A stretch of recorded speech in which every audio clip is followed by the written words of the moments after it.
అనుదిన బైబుల్ ఆదికాండము 48వ అధ్యాయం. ఈ సంగతులైన తరువాత ఇదిగో నీ తండ్రి కాయలాగా ఉన్నాడని ఒకడు యోసేపుతో చెప్పెను. అప్పుడు అతడు మనస్సే ఎఫ్రాయిములు అను తన ఇద్దరు కుమారులను వెంట పెట్టుకొని పోగా, ఇదిగో నీ కుమారుడైన యోసేపు నీ యొద్దకు వచ్చుచున్నాడని యాకోబునకు తెలుపబడును. అంతటా ఇశ్రాయేలు బలము తెచ్చుకొని తన మంచం మీద కూర్చుండెను.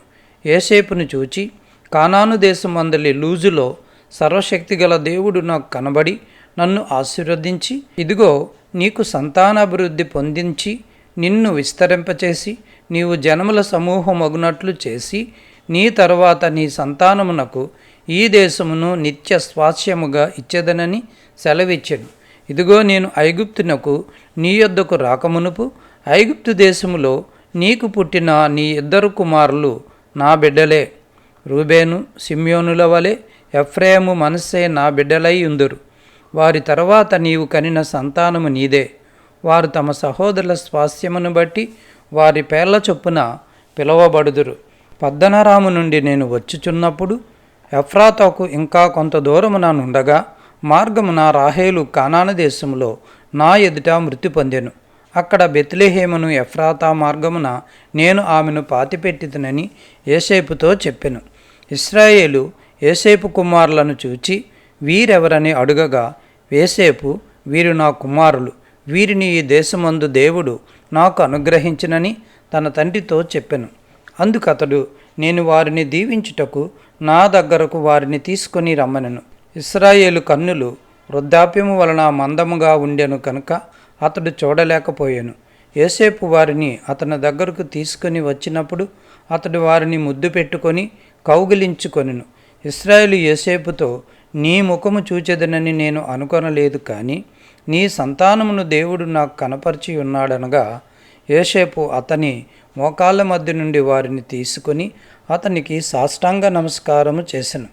తరువాత యోసేపు ఇశ్రాయేలు ఎడమ చేతి తట్టున తన కుడి చేత ఎఫ్రాయిమును, ఇశ్రాయేలు కుడి చేత తట్టున తన ఎడమ చేత మనస్సేను పట్టుకొని వారినిద్దరిని అతని దగ్గరకు తీసుకొని వచ్చెను.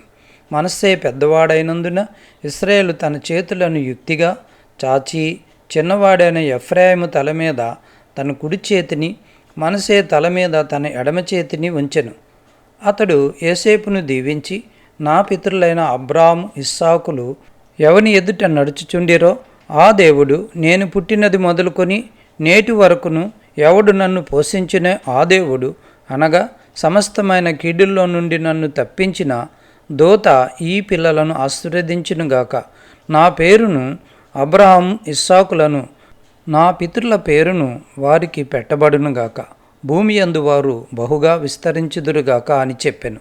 యోసేపు ఎఫ్రాయిము తల మీద తన తండ్రి కుడి చెయ్యి పెట్టుట చూచినప్పుడు అది అతనికి ఇష్టము కాకపోయాను కనుక అతడు మనస్సే తల మీద పెట్టించవలనని తన తండ్రి చెయ్యి ఎఫ్రాయిము తల మీద నుండి ఎత్తి, నా తండ్రి అట్లు కాదు, ఇతడే పెద్దవాడు, నీ కుడి చెయ్యి ఇతని తల మీద పెట్టుమని చెప్పెను. అయినను అతని తండ్రి ఒప్పక, అది నాకు తెలియను, నా కుమారుడా, అది నాకు తెలియను.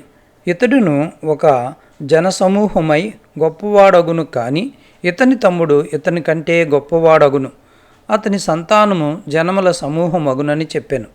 ఆ దినమందు అతడు వారిని దీవించి, ఎఫ్రాయిము వలెను మనస్సే వలెను దేవుడు నిన్ను చేయనుగా, కానీ ఇశ్రాయేలు నీ పేరు చెప్పి దీవించెదరను. అలాగూ అతడు మనస్సే కంటే ఎఫ్రాయిమును ముందుగా ఉంచెను. మరియు ఇశ్రాయేలు, ఇదిగో నేను చనిపోవచ్చున్నాను, అయినను దేవుడు మీకు తోడయుండి మీ పితరుల దేశమునకు మిమ్మును మరలా తీసుకొని పోవును.